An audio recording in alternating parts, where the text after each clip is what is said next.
Right on track. Looks like we have another presenter today. His name is Andrea Staderini. I'm going to bring him up on the screen here to intro him. Hello, Andrea. Hello, hi everyone. What's up? We are good. Looking forward to your presentation. Brand loyalty is out, quality reaches in. So let's get started. I'm going to take myself out, and if you feel like you want to go through everything, just jump right in. Okay, sure. So, my name is Andrea Staderini and I'm head of sales for Italy for Bliss. Bliss is a British company. Our HQ is in London, and we basically developed an integrated planning and buying platform that doesn't rely on personal data.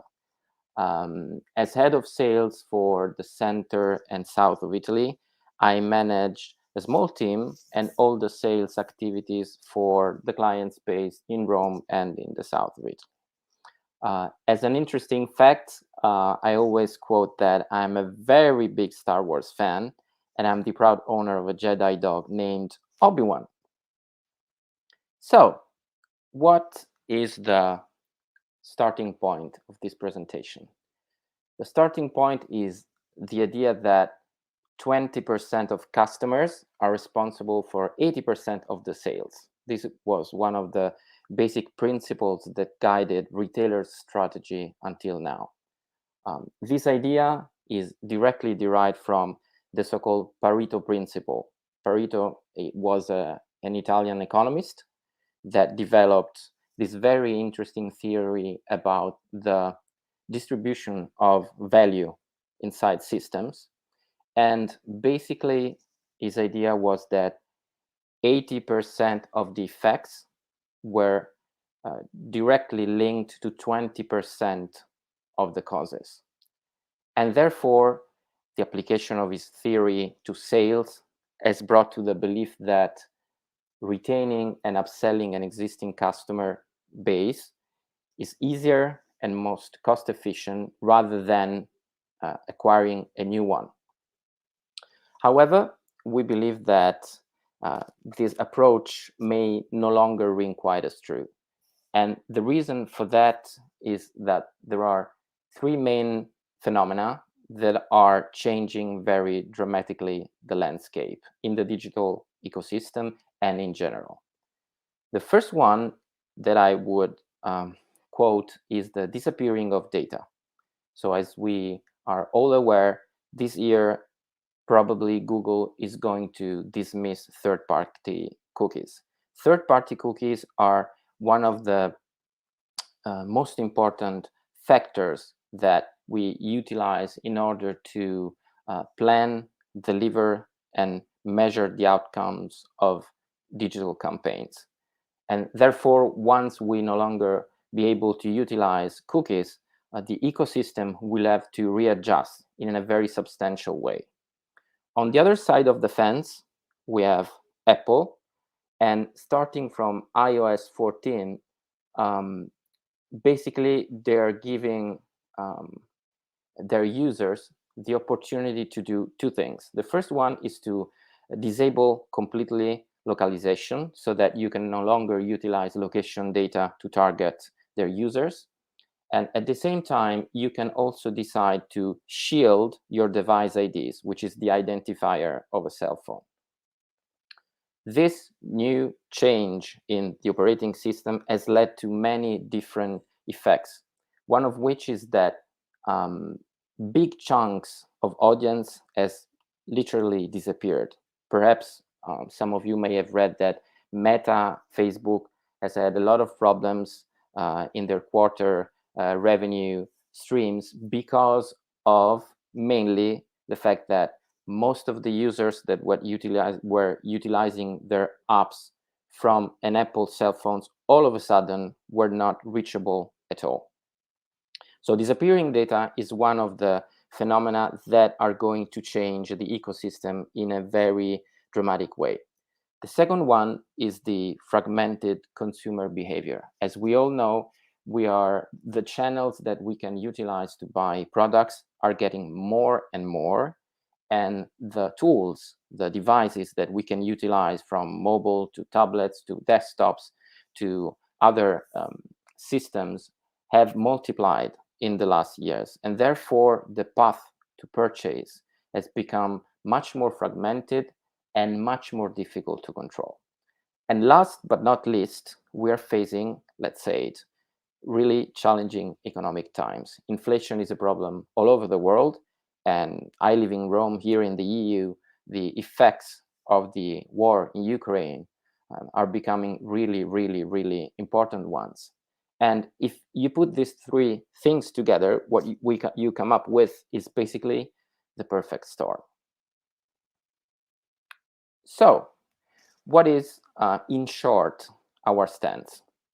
We believe that it's not just about driving loyalty amongst the top or frequent spenders anymore, but on the contrary, it's about increasing the quality of your reach.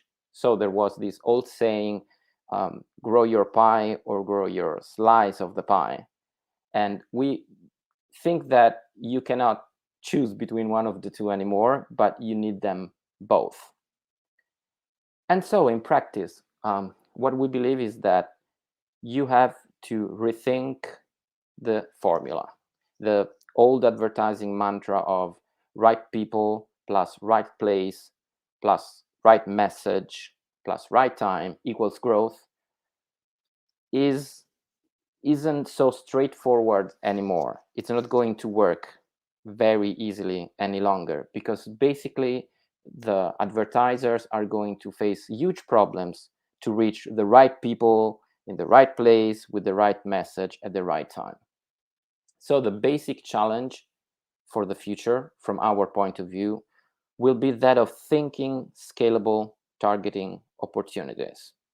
And therefore, we suggest that brands and advertisers have a sort of growth partner that works in tandem with them to maintain scale on one side while keeping loyalty levels. And this is where Bliss comes in, steps in. As I was mentioning before, we have developed a platform named Audience Explorer, which is basically an audience platform that puts together different data signals. We start from location data, and on top of that, we can put several other layers like MasterCard data that helps us with spending habits. We have a worldwide partnership with them. We also have IRI or RSI data in the US, which are basically GDO spending data. And we also have several agreements with different telcos in the different regions of the world that helps us reaching people based on, for example, different segmentation criteria like the app. The interesting thing is that we can put all of this data together, and what we come up with is a set of postcodes where you are more likely to find the target you're looking for. And therefore, this enables us to utilize basically rich sets of data while being at the same time totally compliant with privacy requirements and without relying on personal data. So, the key takeaway of this very short presentation, I would say that it's, like it or not, all myths die hard. Brands need a new formula, that's for sure. And therefore, rather than solely relying on brand loyalists, my question for you, for the audience, is where will you find your next top spending customers? And that's it. Awesome. Thank you, Andrea. Yeah, this is super interesting. Now we're starting to get into some of the data conversations, right? And the landscape has definitely changed over the last few years, as you pointed it out, with all the different changes with Google Ads, Apple iOS, all of those different things. I'm curious. I come from a bit of a revenue operations and sales background myself, in how this trickles down to your teams, right? How are you actually strategizing your approach with sales to attack those both of those sides of the equation, like you said, this new formula of growing the pie and also growing the slice? Are you changing the approach with the teams and Oh, how they approach things now? uh, very good question, because you're giving me the opportunity to see it from my point of view when it comes down Mhm, to sales. We are very lucky that in Italy we have a very um, a close number of clients that are very valuable for us, and from which we can extract a lot of value. However, we are at the same time focusing on broadening as much as possible the roster of clients, because, as you know, if you have like 5 clients that give you $1 million and you lose one of them, you are in a very, very big trouble. mhm, Then if you had 20 clients giving you 500, or if you had 100 clients giving you 100. And therefore we definitely believe that you have to work on both sides of the fence if you really want to grow. The thing is that when it comes down to media campaigns and not reaching out solely to clients, the technical changes that I was mentioning to you will make more and more difficult to reach and retarget your audience. And that is why we are focusing on develop new approaches, even from a technical standpoint, to contact new potential clients. yeah, for sure. And then as you guys are looking towards the future, I'm just curious what you think this new reality looks like, 3, 4, 5 years down the road with the amount of regulation going into into these different platforms or producers, manufacturers of these devices that are really hampering a lot of what we've grown up used to in terms of advertising. What do you think that landscape looks like in a few years? Uh, it's very difficult to predict what is going to happen. What we know for sure is that many companies are trying to give their own solutions, as we're doing, to the problem. And so contextual advertising might be one of the way to try to get as much as possible qualitative audiences. Although in that case you could have problems with scale, because if you want to advertise an automotive brand only inside articles that talk about cars, you're Mm, going to have lots of problems with scales. And then the other problem is that the regulations are a little different from country to country. For example, in Europe, GDPR is stricter than it is in the US, as far mhm, as I understand it.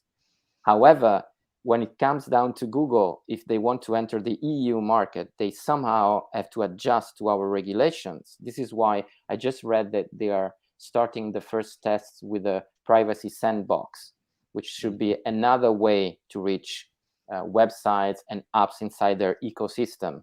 However, in the EU, they have already been blocked twice with two solutions that they provided.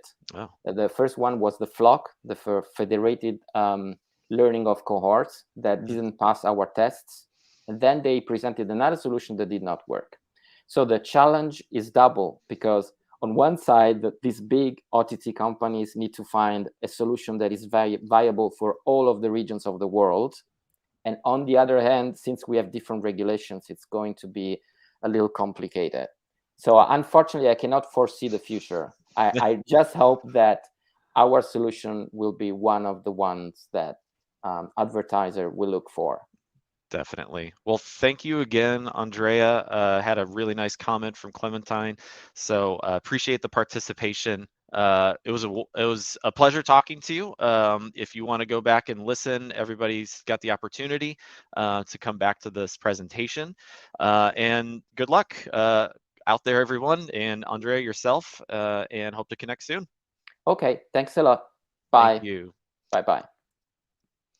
And for everyone else, we will be joining back up here in about 5 minutes. So at 11:20 Eastern Time, US, and looking forward to our next presentation. Thanks.